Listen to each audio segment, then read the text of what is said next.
bahwasanya sempurnanya kecintaan seorang kepada Allah melazimkan sempurnanya ketaatan kepada Allah.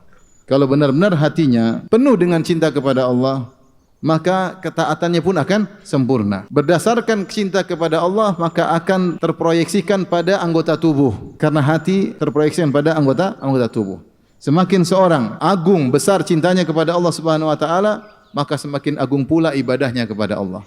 Semakin tinggi cintanya kepada Allah, pasti terwujudkan teraplikasikan dalam ibadahnya, maka dia akan semangat beribadah kepada Allah Subhanahu wa taala.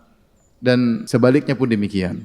Jika ternyata kecintaan seorang kepada Allah rendah sedikit, maka semangat dia untuk beribadah pun kurang. Semangat dia kurang, ketaatan dia rendah di hadapan Allah Subhanahu wa taala. Ini suatu hal yang tidak bisa dipisahkan. Besarnya kecintaan melazimkan kuatnya ibadah. Inilah barometer timbangan. Seorang silakan menimbang dirinya sendiri. Timbang diri sendiri, kita masing-masing timbang diri kita sendiri.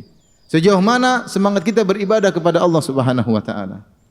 Jika kita dapati diri kita ternyata rindu untuk beribadah kepada Allah, semangat ketika mendengar panggilan Allah Subhanahu wa taala, semangat untuk beribadah kepada Allah Subhanahu wa taala, melaksanakannya dengan semangat, ini tanda bahwasanya kemungkinan besar cinta kita kepada Allah tulus.